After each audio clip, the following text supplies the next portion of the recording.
to address the cons. This is the best iPhone I've ever owned. The iPhone Air is by far my favorite Apple device. I've now used it for 5+ days, and I'm going to tell you why it is my favorite and why I think you should also purchase the iPhone Air, but also address some of the flaws that comes with a device like this. So let's get right into the video. So to start out, I bought this iPhone Air. I got it on release day, and ever since I have loved this device. This is what I think of when I think of Apple. I think of really innovative, different, changing the game, changing what it's like to actually have a really good phone with an amazing operating system and something that is just so unique and different from what we're always accustomed to. The reason why I decided to upgrade from my 15 Pro Max to this is, one, this is a completely different device than the 15 Pro Max. This is a thin device. This feels super premium, and it's not so heavy. And that was my biggest issue when it came to the 15 Pro Max, was holding it in your hand consistently, putting it in your pocket. It was always a pain, and it was always so heavy. And that is one of the biggest things and one of the biggest factors for me, because I watch a lot of content. I always am holding my phone, whether I'm in bed, I'm walking.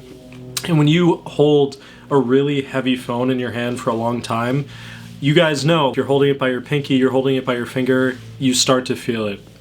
This eliminates all that problem, and it's just such a sleek device. So I got it on Friday, and I've been using it pretty much every day. I wake up at 9 a.m., 8:30, 9 a.m., and I'm using it all the way probably up until 11 at night.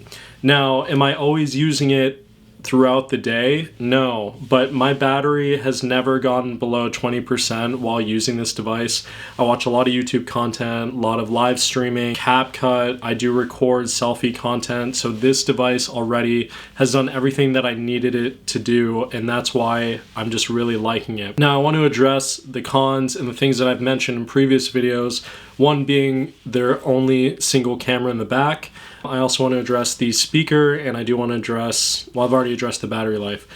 Now, what I will say about the camera, it is very unfortunate that this does not have a wide angle camera, and I'll explain why. I was out with family, there was a beautiful sunset, and I just feel like the photo could have really used a wide angle lens. I feel like it could have added a really nice touch to the camera. So I take it out, and I'm here, and my finger's on the camera button, and not having that wide angle lens, I'll be honest, was kind of upsetting. And someone next to me had their, I think it was like a 16 Pro, and they're doing the wide angle lens. I really do wish that that was on here. Now, is it the big determining factor for me? No. But again, one of those things that we should have had on the phone, but now we don't. So now it's like you're compromising a certain feature. But that was one of those realizations for me that it is something that you have to give up with this phone. And that is kind of upsetting. And I don't want to act like it's just like, oh, whatever, dude, I don't care. It is annoying. But I really was able to get some really high quality shots with the 1X and the 2X. And you can zoom in, but it's not really the best quality. But that is just something I wanted to know throughout the process.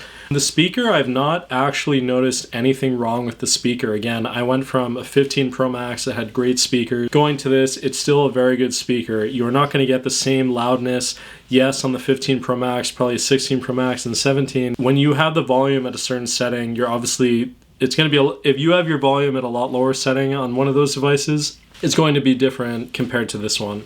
I haven't noticed anything in terms of audio quality. I'm still able to hear everything. It's loud enough so I can hear everything. And a lot of the time when I'm watching videos, I'm using AirPods. And I think that is another reason why I think people should get the Pro is like, or the Air, is if you constantly wear headphones, I think it is just, it's fine. And even if you don't, it's still a great speaker. I really haven't noticed anything.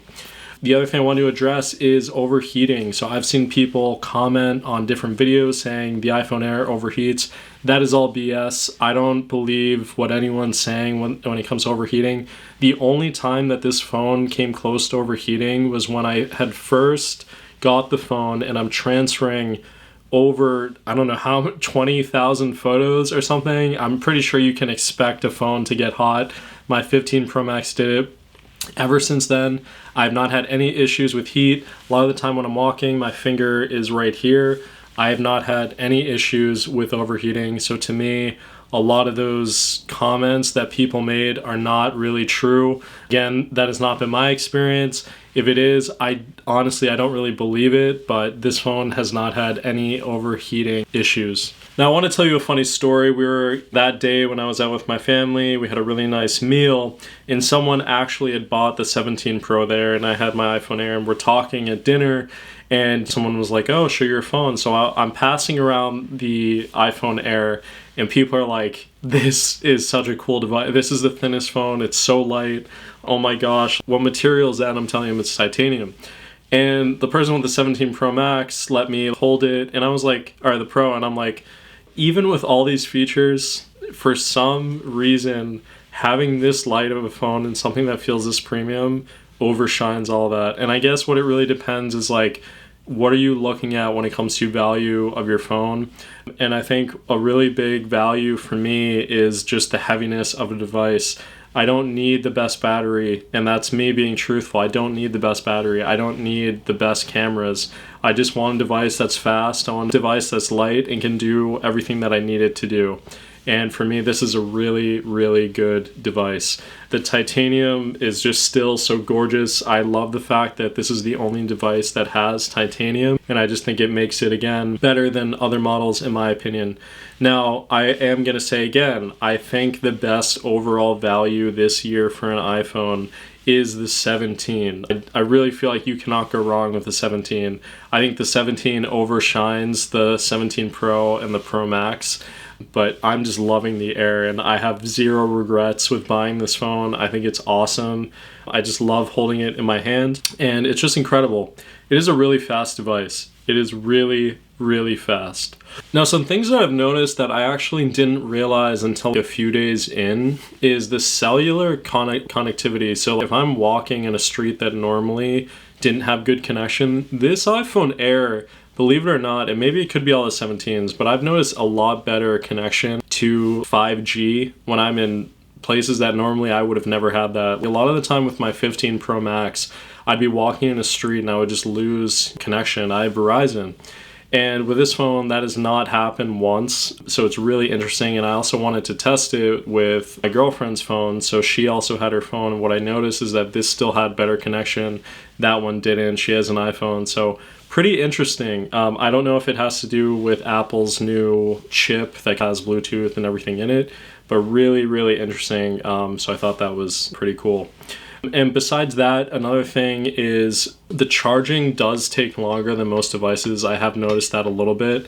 So what I've noticed is if I am going to leave this, let's say in a charger, it would take longer than compared to the Pro or probably the 17 and Pro Max. But it's not one of those things where I'm like, it's super noticeable, if that makes sense.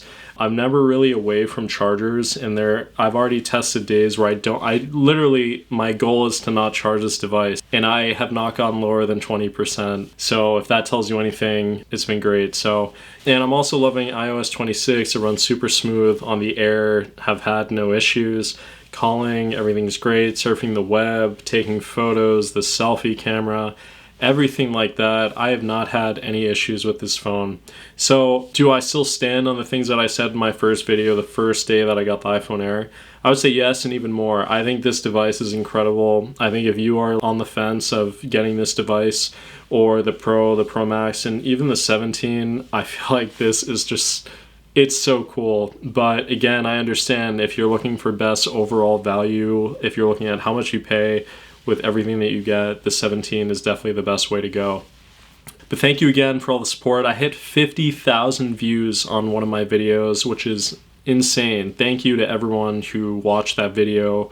Really appreciate it, and I'm just loving the device, so a lot more content to come in the near future. And again, please comment down below what you think about the Air. Am I wrong about anything? Do you have a different opinion? I would really love to hear your thoughts on the iPhone Air, because it's always good to hear different stuff.